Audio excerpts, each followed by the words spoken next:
YSR Congress party Vizag మీదే పూర్తి ఫోకస్తో పనిచేస్తోందా? అక్కడి నుంచే తమ వ్యూహాలను రచిస్తోందా? ఇప్పటికే రాష్ట్రంలోని కొన్ని ప్రాంతాల్లో బలమైన ముద్ర వేసిన ఆ పార్టీ ఇప్పుడు వైజాగ్ తమ కార్యస్థానంగా చేసుకోవాలని చూస్తోందా? వైజాగ్ నుంచి ఉత్తరాంధ్ర మొత్తం వ్యాపించాలనేది వ్యూహంగా కనిపిస్తోందా? విశాఖ సిటీలో ఎప్పుడు సత్తా చూపించలేకపోయిన వైసీపీ వచ్చే ఎన్నికల్లో అక్కడ బలమైన పునాదులు వేసుకోవడానికి కసరత్తు ప్రారంభించిందట. రాయలసీమ జిల్లాల్లో గత ఎన్నికల్లో అంతో ఇంతో బలం చాటుకున్న వైసీపీ అమరావతి రాజధాని ప్రాంతంలో మాత్రం బాగా దెబ్బతింది. 3 రాజధానుల బిల్లు తేవటం, అమరావతి రైతులపై నిర్బంధం వంటివి ఆ ప్రాంత ప్రజల వైసీపీకి దూరం జరిగేలా చేశాయి. ఇప్పటికే అమరావతిపై వైసీపీ స్టాండ్ ఏమిటి అనేది కింది స్థాయి నేతలకు అర్థం కావటం లేదట. వైజాగ్ను తమ కార్యక్రమాలకు వేదికగా చేసుకోవాలని ఆ పార్టీ తీవ్రంగా ప్రయత్నించింది. తాము అధికారంలో ఉన్న 5 ఏళ్లు వైజాగ్ను ఎగ్జిక్యూటివ్ క్యాపిటల్గా ప్రకటించి అక్కడి నుంచే పాలన అంటూ హడావుడి చేసింది. ఒకవేళ గత ఎన్నికల్లో వైసీపీ గెలుచుంటే వైజాగ్ని ఏపీకి రాజధానిగా మార్చేసి ఉండేదని కూడా అంటున్నారు. ఈ మేరకు ఎన్నికల సమయంలో జగన్మోహన్ రెడ్డి 1కి 2 సార్లు ప్రస్తావించారు కూడా. ఆ క్రమంలో ఋషికొండను తొలిచేసి తన క్యాంప్ ఆఫీస్ కోసం ప్రజాధనంతో భారీ ప్యాలెస్ నిర్మించుకున్నారు. తీరా చూస్తే సీన్ మొత్తం రివర్స్ అయింది.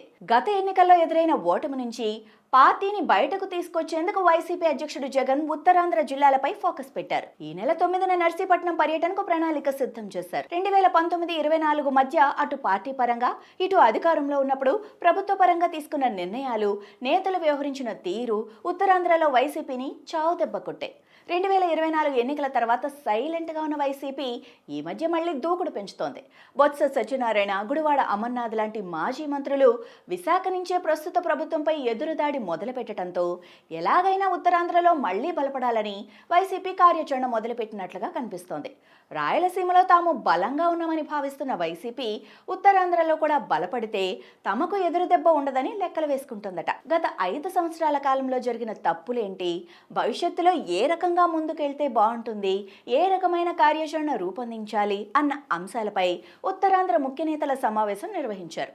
అలాగే ఈ నెల 9వ తేదీన ఉత్తరాంధ్ర ప్రాంతంలో నర్సీపట్నం మెడికల్ కాలేజీని స్వయంగా పరిశీలించబోతున్నారట. కూటమి ప్రభుత్వం అధికారంలోకి వచ్చిన తర్వాత మెడికల్ కాలేజీని ప్రైవేటు పరం చేస్తామని చెబుతున్న నేపథ్యంలో మెడికల్ కాలేజీ అంశాన్ని ప్రధాన ఎజెండాగా పెట్టుకొని ఉత్తరాంధ్ర నుంచే పోరాటాలు చేయాలని వైసీపీ ఆలోచన చేస్తోందట. ఓటమి తర్వాత డీలా పడిన పార్టీని మరింత యాక్టివ్ చేసేలా జగన్ కార్యాచరణ రూపొందిస్తున్నారు. ఇప్పటికే వైజాగ్ స్టీల్ ప్లాంట్ ప్రైవేటీకరణ అంశంపై కూటమి ప్రభుత్వాన్ని ఇరుకున పెట్టే విధంగా, అలాగే కార్మికుల పక్షాన నిలబడేలా ఫ్యాన్ పార్టీ ప్రయత్నాలు చేస్తోంది. విశాఖ స్టీల్ ప్లాంట్ ప్రైవేటీకరణ జరిగే ప్రసక్తే లేదని కూటమి ప్రభుత్వంలోని నేతలు చెబుతున్నప్పటికీ పరిశ్రమలో జరుగుతున్న పరిణామాలపై కార్మికులతో కలిసి పోరాటాలు చేసేలా వైసీపీ అడుగులు వేస్తోంది. దీంతో పాటు విశాఖలో పరిశ్రమలకు కేటాయిస్తున్న భూముల విషయంలోనూ ఆందోళన చేస్తున్న పరిస్థితి కనిపిస్తోంది. ప్రైవేట్ సంస్థలకు నామమాత్రపు ధరలకు భూములు కేటాయించడాన్ని వ్యతిరేకిస్తూ ఈ అంశాలపై వైసీపీ నిరసనలు కూడా చేపట్టింది. ఇక మరోవైపు నూతన మెడికల్ కాలేజీల అంశంపై వైసీపీ నేతలు పోరుబాటు పడుతున్నారు. ఈ అంశంపైనే వైసీపీ అధ్యక్షుడు జగన్ నేరుగా ఫీల్డ్ విజిట్ చేయనున్నారు. ఈ నెల 9న నర్సీపట్నంలో వైసీపీ హయాంలో చేపట్టిన మెడికల్ కాలేజీ నిర్మాణ పనులను పరిశీలించనున్నారు. ఓవైపు పార్టీ పరంగా యాక్టివ్ చేస్తూనే కేడర్ను మరింత బలోపేతం చేసేందుకు వ్యూహరచన చేస్తున్నారట జగన్. ఓటమి తర్వాత ఫ్యాన్ పార్టీలోని కొందరు నేతలు పార్టీని వీడారు. జీవీఎంసీ మేయర్ స్థానాన్ని కూడా వైసీపీ పార్టీ ఫిరాయింపులతో కోల్పోయింది. దీంతో పార్టీ మరింత బలహీనమైందన్న టాక్ పొలిటికల్ సర్కిల్స్లో నడుస్తోంది. దాంతోపాటు ఉమ్మడి జిల్లాలో చాలా మంది నాయకులు ఇంకా యాక్టివ్గా కార్యక్రమాలు నిర్వహించడం లేదు. వీటిని సరిచేస్తే కానీ పార్టీ మళ్లీ పుంజుకోదన్న చర్చ పార్టీ నేతల్లో ఉందట. అందుకే పార్టీ బలోపేతంతో పాటు నేతలను యాక్టివ్ చేసేలా జగన్ యాక్షన్ ప్లాన్ చేస్తున్నారట. తాడేపల్లిలో జరిగే పార్టీ ముఖ్య నేతల సమావేశంలో భవిష్యత్ కార్యాచరణపై దిశానిర్దేశం చేయబోతున్నారట.